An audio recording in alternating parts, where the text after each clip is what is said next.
instance nationale de réflexion qui a pour but de répondre aux questions liées au tourisme, au déplacement professionnel et à l'environnement. Donc, notre bureau est constitué de notre président, M. Athmane Chérif El-Alami, président de Atlas Voyage, M. Denis Astenteufel, directeur général de Air France, qui est vice-président. Deuxième vice-président, M. Kabaj Madani, secrétaire général de Avis. M. Walid Benani, trésorier général, directeur administratif de Africabus. Notre membre d'honneur, M. Abdenasser Boudjan, consultant. Et nous avons le plaisir de recevoir aujourd'hui, en tant que première conférencière, Mme Nawal Moutawakil, qui nous a fait l'honneur de répondre à notre invitation pour présenter notre première conférence sur le thème des voyages et le monde olympique. Nous avons également une pensée ce soir pour l'association Marco Polo France, qui est représentée par M. Lucien Isnar et M. Abdelaziz Boudjan. Je vais donc maintenant appeler notre président, M. Athmane Chérif El-Alami. Merci. La parole. Merci. Évidemment,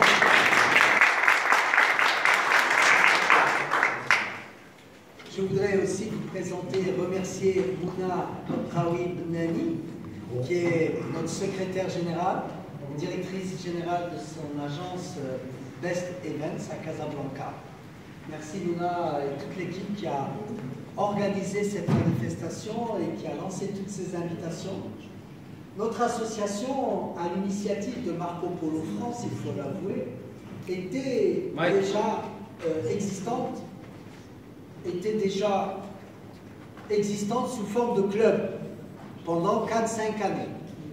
Et à la demande de l'ensemble des membres fondateurs du club, nous avons décidé d'organiser cette association conformément à la réglementation et en l'organisant autour d'un monde du tourisme, du transport, de l'hôtellerie, des voyages et de l'ingénierie touristique, et bien entendu avec tout ce qui va avec, les médias, la finance, la réglementation, la qualité.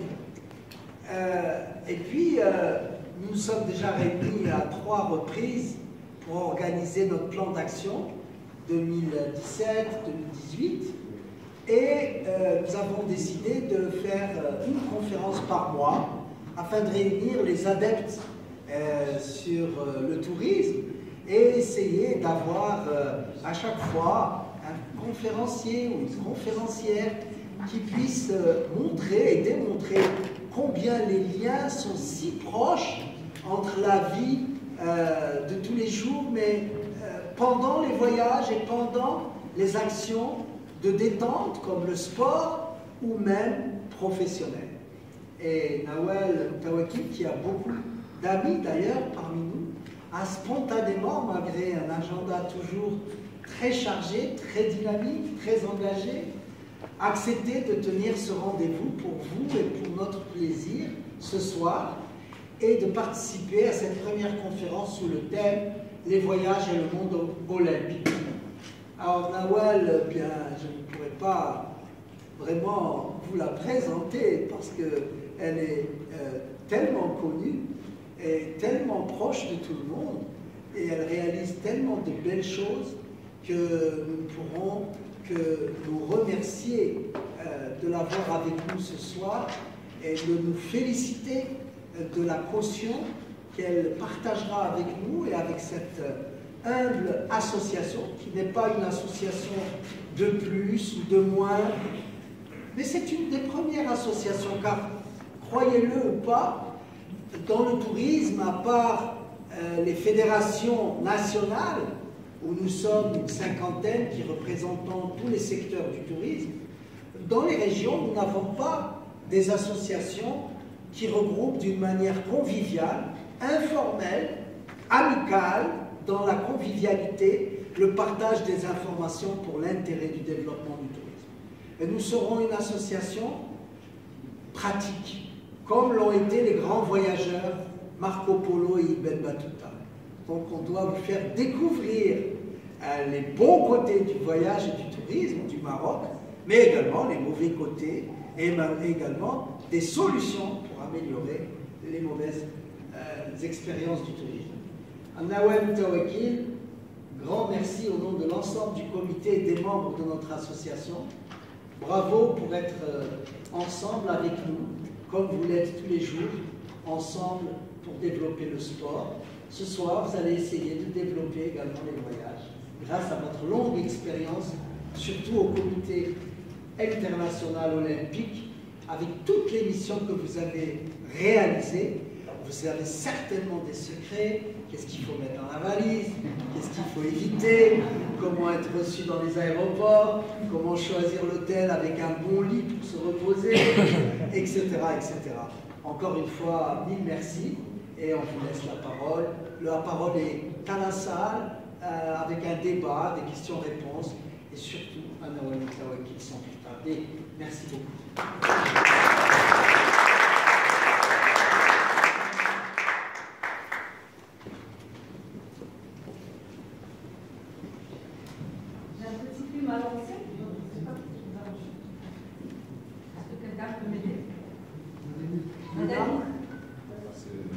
Ah,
pouvoir magique que m'a donné le sport. Ma vie a basculé quand j'ai gagné en 1984 sur 400 mètres haies à Los Angeles, la toute première participation des femmes aux 400 mètres haies.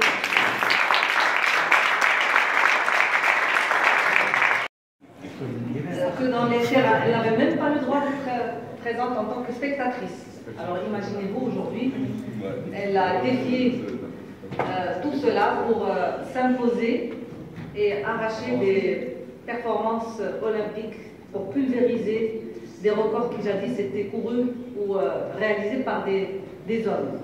Aujourd'hui, elle est présente un peu partout en tant que compétitrice. On la voit concourir dans des sports qui étaient inimaginables dans le passé. Et aujourd'hui, comme je disais, elle est présente en athlétisme dans toutes ses épreuves, en passant par le 400 mètres haies qui a trouvé sa place en 1984, qu'en courant le 3000 mètres stick, le 10 000 mètres haies, ainsi que le marathon, le saut à la perche, le triple saut, et la liste est longue. Et aujourd'hui, toutes les fédérations internationales qui n'acceptent pas l'élément féminin peuvent être exclues du programme olympique. Et on voit de nos jours que la boxe était l'une des disciplines qui a été acceptée au programme olympique en 1912 à Londres, aux Jeux olympiques de Londres. Donc vous voyez un peu l'évolution et mon parcours atypique de jeune marocaine, musulmane, africaine, arabe, qui a essayé de trouver sa place dans ce monde tellement masculin et machiste. Et ici, il y a tellement de visages que je connais, je reconnais d'ailleurs avoir répondu très rapidement à l'invitation qui a été lancée pour également venir partager votre amour et votre passion pour le sport. Donc mon parcours est atypique. Il est bizarre. Bizarre parce que à l'âge de 14 ans, être avec la famille Boukja, avec qui j'ai évolué, j'ai grandi et j'ai été bercée dans le monde du sport, ils m'ont fait aimer le sport. Être capable de voyager, toucher les 4 continents à l'âge de 14-15 ans, c'est quand même atypique, quelque chose de pas tout à fait normal pour une jeune de mon époque. Venant d'une famille où le père faisait du judo, la maman qui faisait du volleyball, mes 5 frères et sœurs pratiquaient l'athlétisme comme moi, notamment le 400 mètres haies, au club municipal Casablanca, à la Casablancaise, n'ayant pas tous les moyens qui existent aujourd'hui.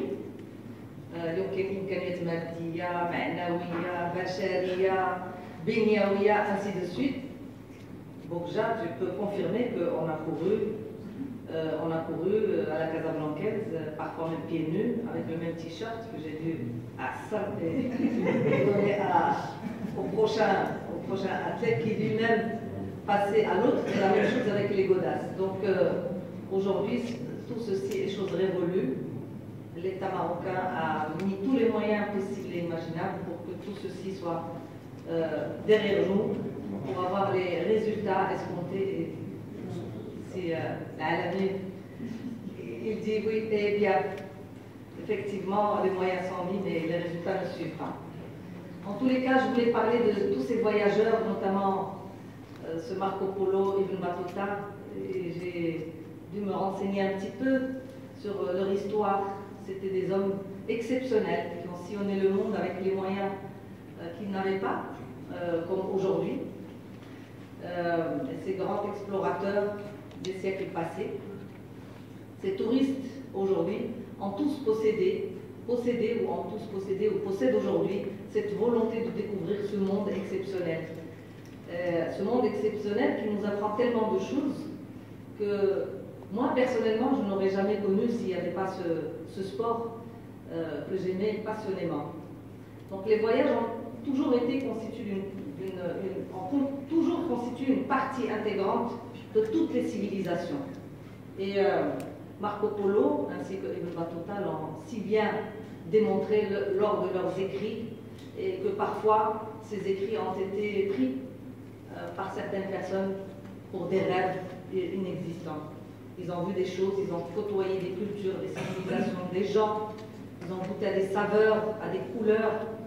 Et donc c'est ceci que peut-être moi-même, j'ai pu toucher à travers le sport, j'ai pu toucher à cette ouverture sur le monde, à cette découverte d'autres histoires, d'autres cultures. On oublie le quotidien quand on voyage, on est bercé par des rêves, on est emporté par des bercé par des rêves, par des souvenirs. On se découvre soi-même, on découvre son proche, on découvre sa famille. Et c'est ce que nous donne cette appartenance au sport. Les bourgeas et d'autres que je ne connais pas très bien, on peut toucher tout ça et palper tout ça. On se déconnecte de la réalité pour découvrir un monde nouveau. Donc certainement, si vous êtes là, c'est que vous êtes tous des amis de Alam el-Sherif et de tous ceux qui constituent cette association. Donc vous êtes des fous amoureux du voyage. Donc, vous avez été partout dans le monde, notamment les pilotes qui sont ici avec nous et qui connaissent ce que c'est que les problèmes de décalage horaire, les problèmes de ramasser sa valise, les problèmes d'essayer de dormir quand il faut redécoller, quand il s'agit de trouver la place, le siège approprié à côté de la fenêtre, pas dans le couloir, sur le couloir, pas derrière, tout de suite derrière les toilettes ou, excusez-moi le terme, ou à côté de la cuisine, parce que en arrivant au moment quand vous arrivez pour un congrès où vous devez être vraiment en forme et avoir un esprit très ouvert, pas comme moi quand la première fois je suis partie à Brisbane, en Australie, pour co-présider une commission d'évaluation. Eh bien, les personnes que j'avais en face de moi étaient prises de fou rire parce que tout ce que j'avais envie de faire, c'est dormir. C'est dormir tout de suite après l'atterrissage. Donc on nous a appris des astuces. Je suis sûre que tous ceux qui voyagent ici, en arrivant, regardent le ciel pendant 20 minutes pour que l'horloge biologique... C'est des astuces qu'on m'a appris et qui marchent. Aujourd'hui, il y a un laptop que vous pouvez aussi fixer pendant 20 minutes pour qu'une fois à l'atterrissage, vous démarrez vos réunions tout frais et tout sourire. En tous les cas, notre fondateur Pierre de Coubertin, qui aujourd'hui doit se retourner dans sa tombe, doit se dire toutes ces femmes qui ont touché à ces sports qui étaient jadis masculins. Je ne sais pas s'il doit être heureux ou pas, mais en tous les cas, c'était un fin pédagogue. Un fin pédagogue, parce qu'il est français d'origine, vous le connaissez tous, je suppose. Son cœur est enterré à Athènes, tellement il aimait le mouvement olympique, tellement il aimait le sport et les Jeux olympiques. Il est lui-même fondateur des Jeux olympiques modernes, il a effectué de nombreux voyages et quand il a voulu organiser les tout premiers Jeux olympiques à Athènes en 1896, il a fait appel à tous ses athlètes de par le monde et il les a fait voyager à bord d'un bateau jusqu'à un port qui s'appelle Pirée, en Grèce. Donc vous imaginez, ces athlètes, si on demande aujourd'hui à nos athlètes, à nos sportifs de venir par bateau, je ne sais pas s'ils accepteront. Et vous savez que par décalage horaire, chaque heure, c'est l'équivalent d'un jour. C'est-à-dire les Jeux olympiques qu'on a organisés à Pékin en 2008, il y avait à peu près, vous allez m'aider, je crois 10 heures, 12 heures de décalage horaire 12 heures de décalage horaire. Donc pour pouvoir amener une équipe nationale compétir, comme disent les Suisses, là-bas, chaque jour, c'est l'équivalent d'une heure de décalage horaire. Donc les athlètes doivent venir un minimum de 12 jours à l'avance pour pouvoir régler leur système, être tout frais comme les Chinois et tous les concurrents. Imaginez, Pierre de Coubertin a fait voyager pas mal d'athlètes en 1896. Déjà, il y avait au moins plusieurs mois par bateau, et à l'arrivée, il y avait plusieurs jours de compétition. Ils n'avaient pas le droit de dire là, ah, c'est dormi, ou là, il y a la fiche, ou là, il y a l'ailleurs, ou là, il y a une ainsi de suite. Donc, les voyages et le sport sont étroitement liés et complémentaires. Donc, le sport, soit le sport professionnel, sport pratiqué par des amateurs ou là, en tant qu'activité de loisir, entraîne beaucoup de déplacements, concourir dans divers pays, destinations. Les grandes manifestations sportives sont devenues aujourd'hui de puissants types de voyages. On sait qu'aujourd'hui, un calendrier, notamment pour nous un calendrier méga chargé de compétition. À mon époque, il y avait les Jeux Olympiques et les Jeux Olympiques. Et les Jeux Olympiques. Et les Jeux Olympiques. Donc on attendait 4 ans. Si on ratait les Jeux Olympiques, on était obligé d'attendre. Si on ratait les Jeux Olympiques à l'âge de 24 ans, on attend jusqu'à 28 ans et c'est too late. Aujourd'hui, entre les Jeux Olympiques et les Jeux Olympiques, il y a les championnats du monde, la Coupe du monde, les championnats au niveau continental, au niveau régional, au niveau local. Il y a des grands prix, il y a des tournois, il y a d'énormes compétitions au plus haut niveau. Et tout ça génère des fonds, entraîne des déplacements, à n'en pas finir. Aujourd'hui, l'athlète, quand il sort, par exemple, du Maroc, il peut faire une tournée mondiale et revenir qu'au bout de 6 mois.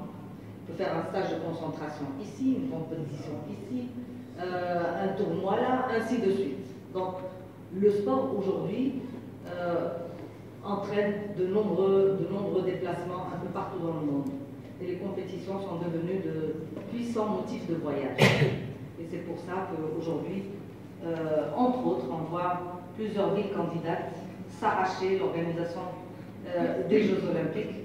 Et il y a parmi nous ici des ressortissants de certains pays qui souhaitent se porter candidat pour l'organisation des Jeux Olympiques d'hiver, d'été, ainsi de suite. Et tout ceci nécessite une mobilisation aussi bien gouvernementale qu'à tous les niveaux, avec une infrastructure adéquate, aussi bien autoroutière.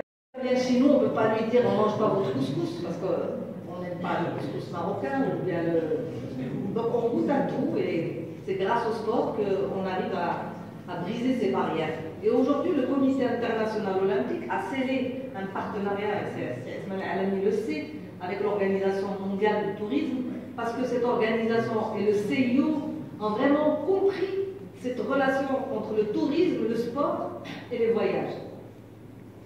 Et ils sont intimement liés.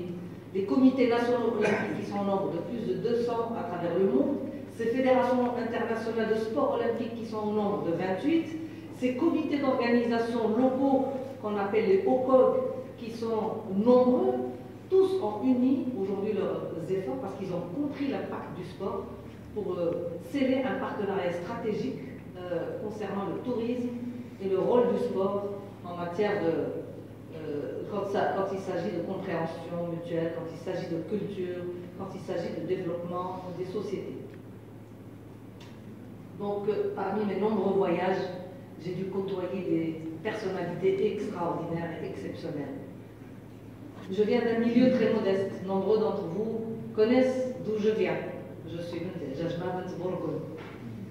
C'est là-bas où je suis née et je suis fière de l'être. Mais souvent, grâce au sport, grâce à ce que vous avez réalisé, vous êtes emporté d'abord par votre victoire. Les 54 secondes, 61 centièmes ont complètement bouleversé ma vie. Tac, tac, 64 secondes. Et donc ces 64 secondes ont changé Nawal d'il y a 34 ans, 35 ans, à la Nawal d'aujourd'hui. Mais jamais je n'oublie d'où je viens, où je suis aujourd'hui, où j'ai envie d'aller demain. Parce que même si je côtoie ce monde, où j'ai dû toucher à des personnalités exceptionnelles, je suis toujours restée ancrée dans mes origines. Donc vous me voyez aujourd'hui dans des palaces, et demain vous pouvez me trouver à Tiznit, au Douar Aïtiktel, ou au Douar Tamsoult. Là j'arrive de Tiznit, où on a fêté hier la journée mondiale du sport au service du développement et de la paix. Et croyez-moi, c'était extraordinaire de toucher ces populations, de leur tendre la main, de leur faire comprendre ce que c'est que le sport et l'impact du sport et le pouvoir magique du sport. Et je leur dis, ça a changé ma vie. Il y avait avec moi Hicham Guerrouj, et croyez-nous, ça peut changer votre vie également. Et la question que je leur pose, qu'est-ce que vous voulez être demain? Tous ils répètent, on veut être un Hicham Guerrouj, ou un Aweta, ou un Zalidoine, ainsi de suite. C'est ça le pouvoir encore magique du sport. Donc en 2009, j'ai eu le plaisir de présider une commission d'évaluation du Comité international olympique est la toute première femme à présider une telle commission au niveau d'une telle organisation. Et merci. Et c'était pas une mince affaire parce que c'était compliqué, complexe. D'abord, j'ai présidé, vous allez voir dans la présentation, c'est fait un peu pêle-mêle. J'ai présidé en 2005 auparavant. Ensuite, j'ai présidé une deuxième commission d'évaluation en 2009. Et j'ai présidé une commission de coordination, c'est-à-dire après l'évaluation, et quand le pays est choisi, on préside la coordination, c'est-à-dire toutes les promesses faites par la ville candidate, on essaie de les travailler au peigne fin pour voir si tout a été respecté pour arriver au jour J, qui est le jour des Jeux Olympiques. Donc j'ai dû parcourir entre 2009, où Rio a été élue ville candidate, à Copenhague, j'ai dû parcourir 200 000 kilomètres entre Casablanca et Rio en prenant Air France. Je transitais par Paris, je faisais Casablanca, Paris, Rio. Et donc c'était un vol qui me permettait d'arriver à 5h30, 6h du matin. Et arrivé à 6h du matin, je démarrais mes réunions à 8h. Pour terminer le jour même, de reprendre le vol et retourner à Casablanca, ou 48 heures plus tard. Donc vous voyez tous les risques énormes qui pouvaient m'arriver. Et vous les connaissez tous, surtout ceux qui voyagent beaucoup comme moi. Donc je devais non seulement être souriante, essayer d'être coquette, pas froissée, parce que vous imaginez, même quand vous voyagez en business ou en première, vous descendez de l'avion, pas simplement froissé ici, mais même froissé là. On vous envoie la veille un document gros comme ça, en pièces jointes, à lire dans l'avion, parce que c'était les toutes dernières informations toutes fraîches qu'on a découvert à Rio, qu'il faut partager avec la présidente de la commission de coordination, qui elle doit tout lire, et de l'avion, traduire tout ça en action à l'équipe qui m'attend sur le terrain pour m'accueillir. Et donc, depuis 2009 jusqu'à 2016, l'année des Jeux Olympiques, j'ai dû parcourir 200 000 km. Je crois que j'étais un bon élève chez Air France. J'ai visité 120 sites sportifs avec mon fameux casque, où j'ai dû visiter tous ces sites une fois, deux fois et une fois. Ces sites concernaient essentiellement des sites sportifs, tels que le site de canoë-kayak, des terrains de tennis, tous les sites qui n'étaient pas bâtis avant les Jeux Olympiques. Comme vous savez, les Brésiliens ont organisé en 2007 les Jeux panaméricains. Donc ils avaient quelques héritages par rapport à l'infrastructure, mais il leur fallait quand même construire tout ce qui est terrain de golf, tout ce qui est le Maracana qui a été refait, tout ce qui est piscine de compétition, terrain d'échauffement, ainsi de suite. Donc 120 visites, il faut le faire, 120 visites. Et c'est des visites qui prenaient des journées et des journées. J'ai également dû présider 100 réunions avec différents responsables, très hauts responsables au niveau du gouvernement brésilien. J'ai dû rapporter à ma commission de coordination tous les travaux. Et quand on parle de commission de coordination, c'est-à-dire c'est les membres du comité qui faisaient ceci. Dans le cadre de la parité, parce que le Comité international olympique a toujours parlé de parité, donc quand il s'agit de l'exécuter, rares sont les femmes qui pouvaient accepter ce genre d'épreuve, tellement c'était dur, difficile, complexe et compliqué. Donc en 2009, me revoilà, après la réussite de celle-là, de 2005, mon président, il me dit en 2009, voilà, je te reconduis, alors que j'étais dans le gouvernement marocain, en tant que ministre de la Jeunesse et des Sports, il me dit, je souhaite que tu reprennes le flambeau et que tu représides notre commission. Ma réponse à l'époque était, à mon président, a été de me laisser réfléchir un moment. Il me dit, je lui dis, vous me donnez combien de jours pour réfléchir, président? Il me dit, vous voulez dire, je vous donne combien de minutes? Je rapproche, vous me rappelez dans 15 minutes pour me dire oui ou non, parce que la liste de tous ceux qui rêvent de présider ce genre de commission sont très nombreux. Donc dites oui maintenant, vous n'allez pas le regretter. Et me voilà en train de rebeloter pour présider cette commission où Chicago était ville candidate, Madrid était ville candidate, le Brésil et Tokyo, avec à chaque fois le chef d'État qui venait accompagner ces villes candidates. Et là, vous imaginez pour Chicago, c'est Obama qui était venu avec Michel défendre la cause américaine. Pour Madrid, c'était le roi Juan Carlos. Pour le Brésil, c'était le président Lula. Et pour Tokyo, la même chose, leur chef d'État. Donc, jamais je n'ai rêvé, même dans mon plus profond rêve, rencontrer le président Chirac. Jamais.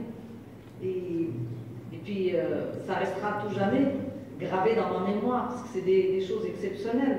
Ce n'est que ces voyages, ce n'est que le sport qui vous ramène ce genre de richesse exceptionnelle de voyages, de rencontres et de missions. Et la même chose encore une fois en Angleterre, quand Londres était ville candidate. Et c'est Londres qui était le outsider, et c'est Paris qui devait gagner. Donc, vous savez, les choses peuvent arriver dans la vie. Et encore en Russie, quand Moscou était ville candidate, rencontrer Poutine et voir comment il a défendu le dossier russe pour nous dire que la Russie peut vous recevoir à bras ouverts pour organiser les Jeux Olympiques d'été. Chose qui n'a pas été faite, mais ils ont organisé les Jeux Olympiques d'hiver à Sochi. La même chose pour Madrid. J'étais comme Nawel, je n'étais pas destiné un jour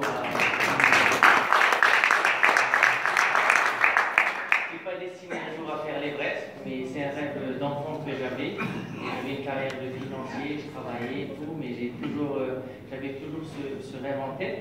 Et si certains ont assisté à une de mes conférences, je parle de Nawel à chaque conférence d'Yali, parce que je leur ai dit il y a un moment qui m'a vraiment marqué dans ma vie, c'est quand j'étais petit, que j'ai vu que Nawel avait gagné la médaille olympique, j'avais 5 ans, aux Jeux Olympiques de 84. Et c'est la première fois en tant que Marocain que je me suis dit, en tant que Marocain, on peut être champion du monde dans un domaine. Ça va gagner les Américains, les Russes. C'est la première fois qu'un homme ou femme confronte. Il faut le noter aussi, sa première médaille d'or, hommes et femmes, arabes, musulmans, africains. Et donc ça m'a beaucoup marqué, et depuis ce moment-là, je me suis dit, moi aussi, un jour, j'ai envie de marquer l'histoire de mon pays. Je ne savais pas comment, quoi faire, mais c'est quelque chose, c'était une flamme que Nawel avait fait naître en moi, et que je me suis dit, un jour, je vais le faire. Donc ça m'a beaucoup touché quand j'ai fait l'Everest. Elle m'a écrit une lettre pour me remercier, elle ne me connaissait pas, je pense que juste dans les journaux, et je suis allé la voir, et depuis, c'est devenu une grande amie, voilà, et je suis heureux.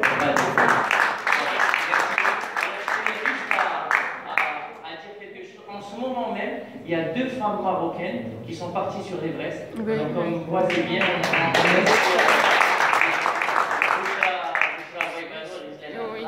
donc il n'y a pas de raison. Si moi je l'ai fait, elles sont capables de le faire. Et Inch'Allah, j'espère dans quelques semaines, on entendra une bonne nouvelle de ces femmes-là. Tout d'abord, je remercie beaucoup Nawel Moutawakil pour cette invitation. Et franchement, tout au long de ton exposé, j'étais vraiment émue par la richesse de son parcours. Tu es un réel exemple pour nous tous, les Marocains en particulier, pour les femmes. C'est vraiment extraordinaire, j'apprends beaucoup de choses, je suis une big fan, je n'ai pas besoin de le rappeler. Donc pour les personnes qui ne me connaissent pas, je suis alpiniste, c'est une passion. J'ai une activité bien sûr professionnelle. Et je suis la toute première femme marocaine qui a entamé l'ascension des 7 plus hauts sommets du monde. Je suis aussi la première à être sur le toit de l'Europe, de l'Australie, des 2 Amériques. Voilà.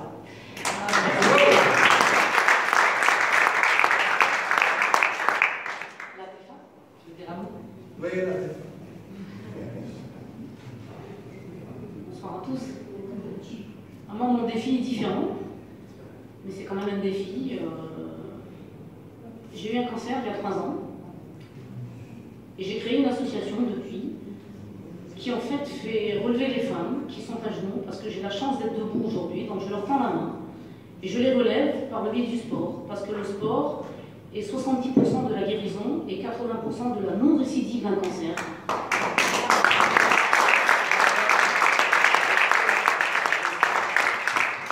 Je suis contente d'être là, contente d'être toujours en vie, contente de pouvoir faire du sport, parce que c'est une chance énorme de pouvoir faire du sport.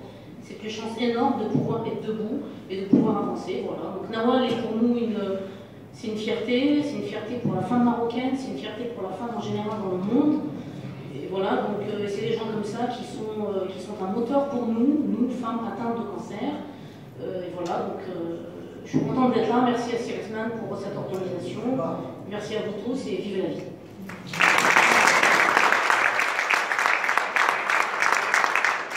J'ai beaucoup d'admiration pour tous ces champions. C'est avec 30 marathons en 30 jours. Je ne sais pas comment il a fait. Merci Nawal. Merci Monsieur Alemi. Moi j'ai fait 30 marathons en 30 jours, c'est pas un exploit sportif, mais c'est un exploit humain. Je l'ai fait parce que moi aussi je suis engagé comme la plupart, on a le même combat. Mon père il est mort à cause du cancer à l'âge de 51 ans. J'avais 13 ans. Et mon père il était fan de vous. Je me rappelle, moi je suis plus vieux que Nassar, c'est mon ami, on vous regardait.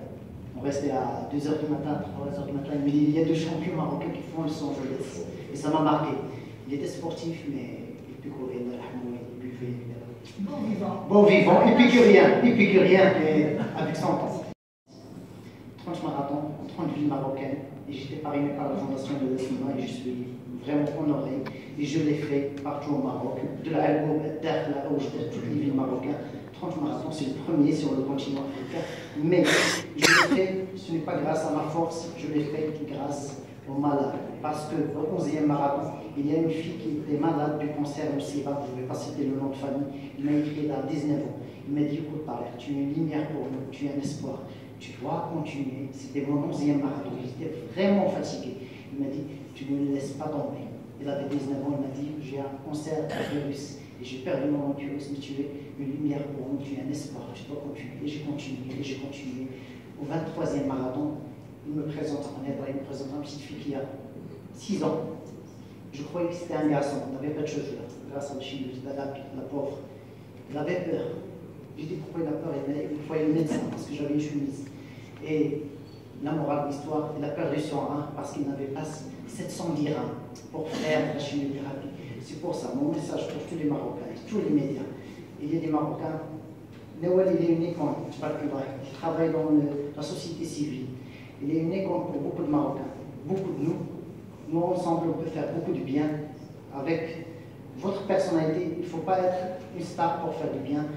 Je passe ce message pour dire, on est des frères, on est des humains, il n'y a qu'une seule vie.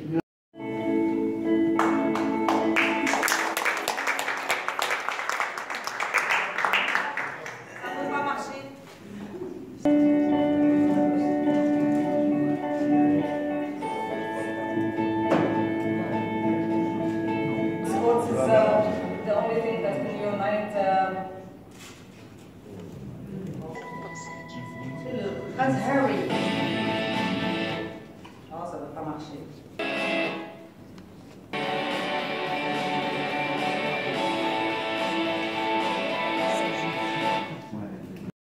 Comme ça, on va pouvoir la partager.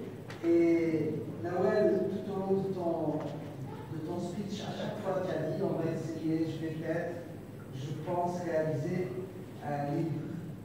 Moi, je pense qu'il faut réaliser carrément un film, un très beau film qui pourrait être traduit en plusieurs langues.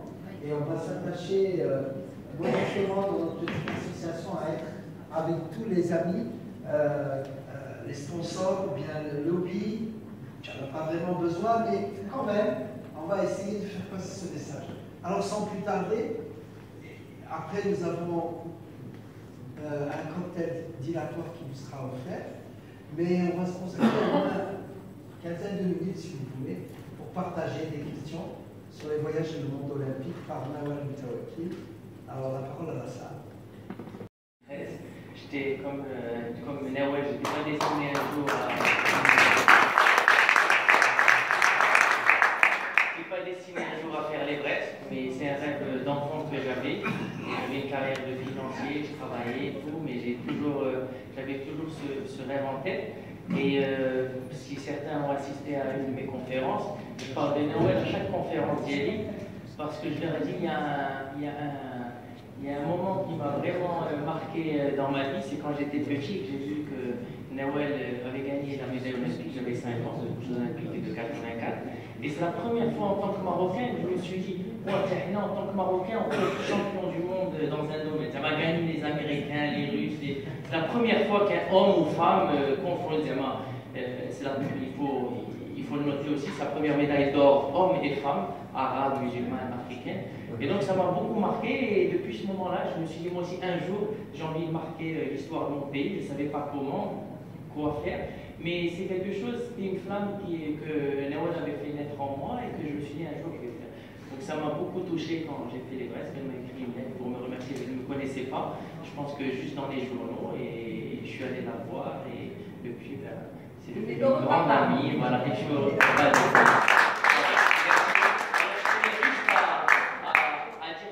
En ce moment même, il y a 2 femmes marocaines qui sont parties sur l'Everest. Donc comme vous voyez bien,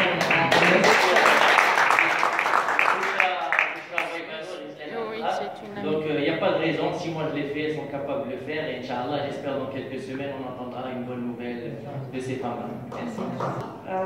Tout d'abord, je remercie beaucoup Nawal Moutawakil pour cette invitation et franchement, tout au long de ton exposé, j'étais vraiment émue par la richesse de ton parcours. Tu es un réel exemple pour nous tous, les Marocains en particulier, pour les femmes. C'est vraiment extraordinaire, j'apprends beaucoup de choses, je suis une big fan, je n'ai pas besoin de rappeler. Donc pour les personnes qui ne me connaissent pas, je suis alpiniste, c'est une passion. J'ai une activité bien sûr professionnelle et je suis la toute première femme marocaine qui a entamé l'ascension des 7 plus hauts sommets du monde. Je suis aussi la première à être sur le toit de l'Europe, de l'Australie, des 2 Amériques. Voilà.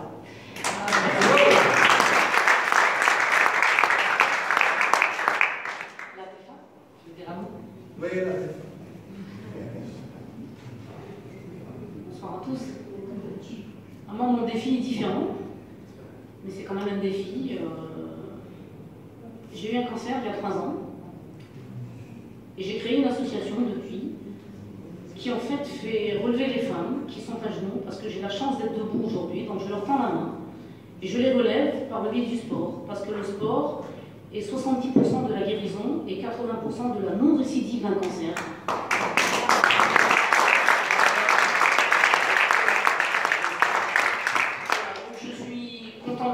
Contente d'être toujours en vie, contente de pouvoir faire du sport parce que c'est une chance énorme de pouvoir faire du sport.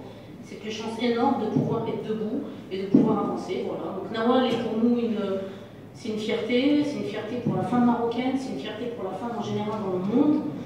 Et voilà, donc c'est des gens comme ça qui sont un moteur pour nous femmes atteintes de cancer. Et voilà, donc je suis contente d'être là. Merci à Sirtman pour cette organisation. Merci à vous tous et vive la vie.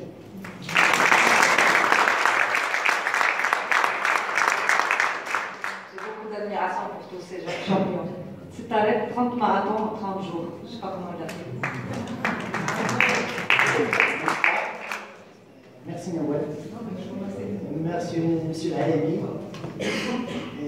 Moi j'ai fait 30 marathons en 30 jours. C'est pas un exploit sportif, mais c'est un exploit humain. Je l'ai fait parce que moi aussi je suis engagé comme la plupart. On a le même combat. Mon père il est mort à cause du cancer à l'âge de 51 ans. J'avais 13 ans. Et mon père était fan de vous. Je me rappelle, moi je suis plus vieux que Nassad, c'est mon ami, on vous regardait. On restait à 2h du matin, 3h du matin, mais il y a 2 champions marocains qui font le son jeunesse. Et ça m'a marqué. Il était sportif, mais il picorait, il buvait. Bon vivant. Bon vivant, épicurien, mais avec 100 ans. 30 marathons, 30 villes marocaines, et j'étais parrainé par la fondation de l'Esmima, et je suis vraiment honoré. Et je l'ai fait partout au Maroc, de la Algoub, Dakhla, Oujda, toutes les villes marocaines, 30 marathons, c'est le premier sur le continent africain. Mais je l'ai fait, ce n'est pas grâce à ma force, je l'ai fait grâce aux malades. Parce qu'au 11e marathon, il y a une fille qui était malade du cancer du SIDA, je ne vais pas citer le nom de famille, il m'a écrit à 19 ans. Il m'a dit, écoute, tu es une lumière pour nous, tu es un espoir, tu dois continuer. C'était mon 11e marathon, j'étais vraiment fatigué. Il m'a dit, tu ne me laisses pas tomber. Il avait 19 ans, il m'a dit, j'ai un cancer du virus et j'ai perdu mon virus, mais tu es une lumière pour nous, tu es un espoir, tu dois continuer. Et j'ai continué, et j'ai continué. Au 23e marathon, il me présente un aide, il me présente une petite fille qui a 6 ans. Je croyais que c'était un garçon, il n'avait pas de cheveux, grâce à la chimie, la pauvre. Il avait peur. J'ai dit pourquoi il a peur, il voyait le médecin parce que j'avais une chemise. Et la morale de l'histoire, il a perdu son rein parce qu'il n'avait pas 700 dirhams pour faire la chimiothérapie. C'est pour ça, mon message pour tous les Marocains et tous les médias. Il y a des Marocains, Nawal il est une icône, il travaille dans la société civile. Il est une icône pour beaucoup de Marocains, beaucoup de nous. Nous ensemble, on peut faire beaucoup de bien avec votre personnalité. Il ne faut pas être une star pour faire du bien. Je passe ce message pour dire, on est des frères, on est des humains, il n'y a qu'une seule vie.